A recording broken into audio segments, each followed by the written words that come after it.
How Trump's weekend at NJ Golf Club slowed response to Puerto Rico crisis. At first, the Trump administration seemed to be doing all the right things to respond to the disaster in Puerto Rico as Hurricane Maria made landfall that Wednesday. There was a frenzy of activity publicly and privately.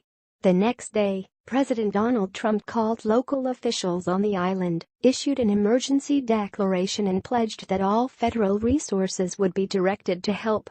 But then for 4 days after that, as storm-ravaged Puerto Rico struggled for food and water amid the darkness of power outages, Trump and his top aides effectively went dark themselves. Trump jetted to New Jersey the Thursday night to spend a long weekend at his private golf club there, save for a quick trip to Alabama for a political rally. Neither Trump nor any of his senior White House aides said a word publicly about the unfolding crisis. Trump did hold a meeting at his golf club that Friday with half a dozen cabinet officials, including acting Homeland Security Secretary Elaine Duke, who oversees disaster response, but the gathering was held to discuss his new refugee travel ban, not the hurricane. Duke and Trump spoke briefly about Puerto Rico, but did not talk again until Tuesday, an administration official said. Administration officials would not say whether the president spoke with any other top officials involved in the storm response while in Bedminster, New Jersey. Trump spent much of his time over those 4 days fixated on his escalating public feuds with North Korea leader Kim Jong-un, with fellow Republicans in Congress, and with the NFL over anthem protests. In Puerto Rico, meanwhile, the scope of the devastation was becoming clearer. Virtually the entire island was without power, and much of it could be for weeks, officials estimated, and about half of the territory's more than 3 million residents were without access to clean water. Gas was in short supply, airports and ports were in disrepair, and telecommunications infrastructure had been destroyed.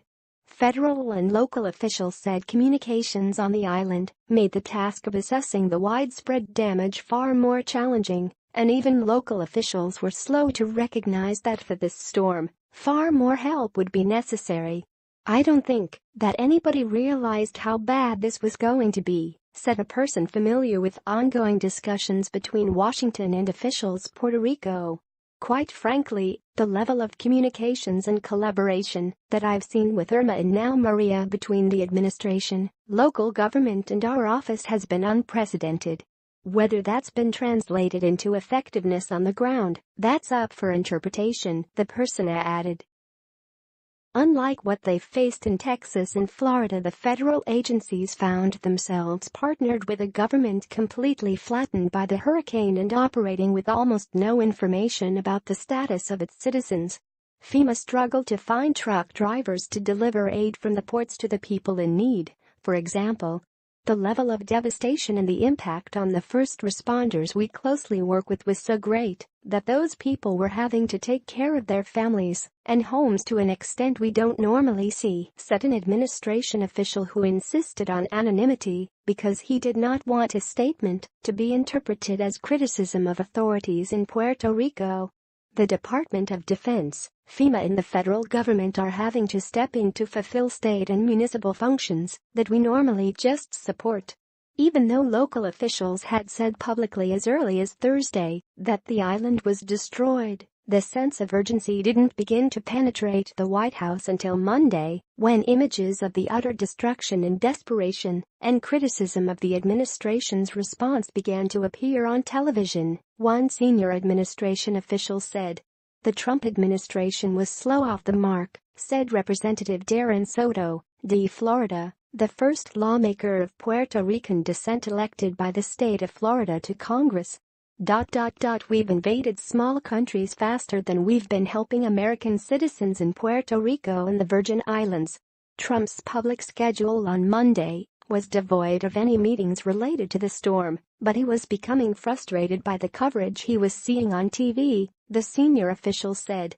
At a dinner Monday evening with conservative leaders at the White House on Monday, Trump opened the gathering by briefly lamenting the tragedy unfolding in Puerto Rico, before launching into a lengthy diatribe against Republican Senator John McCain, R. Arizona, over his opposition to the Republicans' failed health care bill, according to one attendee. After the dinner, Trump lashed out on social media. He blamed the island's financial woes and ailing infrastructure for the difficult recovery efforts. He also declared that efforts to provide food, water and medical care were doing well. On the ground in Puerto Rico, nothing could be further from the truth. It had taken until Monday, 5 days after Maria made landfall, for the first senior administration officials from Washington to touch down in Puerto Rico to survey the damage firsthand. And only after Homeland Security Advisor Tom Bassert and FEMA Director Brock Long returned to Washington did the administration leap into action. Trump presided over a Situation Room meeting on the federal and local efforts on Tuesday, and, late in the day, the White House added a cabinet-level meeting to the president's schedule on Hurricane Maria. White House aides say the president was being updated on progress in the storm recovery efforts through the weekend, and an administration official said Vice President Mike Pence talked with Puerto Rico's representative in Congress, Jennifer Gonzalez-Colón, over the weekend. Trump spoke to Governor Ricardo Rossello when Maria made landfall, and then again Tuesday. He spoke to Gonzalez-Colón for the first time Wednesday. The administration still fumbled at key moments after stepping up its response. A week after landfall, Trump still had not waived the Jones Act, a law that barred foreign-flagged vessels from delivering aid to Puerto Rico. Such a waiver had been granted for previous hurricanes this year. Asked why his administration had delayed in granting the waiver, Trump said Wednesday that a lot of shippers and a lot of people that work in the shipping industry didn't want it lifted. If this is supposed to be the drain the swamp president, then don't worry about the lobbyists and do what's needed and waive the act, said James Norton, a former Deputy Assistant Homeland Security Secretary under President George W. Bush who oversaw disaster response for the agency. We're talking about people here. Trump waived the law Thursday after getting good marks from many for his administration's response to Hurricanes Irma and Harvey. Trump has struggled to find the right tone to address the harsher reviews after Maria. He has repeatedly praised his administration's actions, telling reporters Friday that it has been incredible the results we've had when it comes to loss of life in Puerto Rico. We have done an incredible job considering there's absolutely nothing to work with, Trump said as he was leaving the White House for another weekend at Bedminster. At the same time, Trump said the government of Puerto Rico will have to work with us to determine how this massive rebuilding effort will be funded and organized, and referred to the tremendous amount of existing debt on the island. Trump's top disaster response aides have blanketed television in recent days in an effort to reset the narrative. DHS Secretary Duke told reporters on Thursday outside the White House that Puerto Rico was a good news story.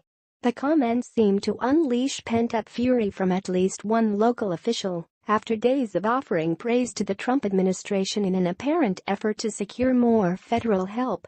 I am asking the President of the United States to make sure somebody is in charge that is up to the task of saving lives, San Juan Mayor Carmen Yulín Cruz said at a press conference Friday. I am done being polite, I am done being politically correct. I am mad as hell. We are dying here. If we don't get the food and the water into the people's hands, we are going to see something close to a genocide.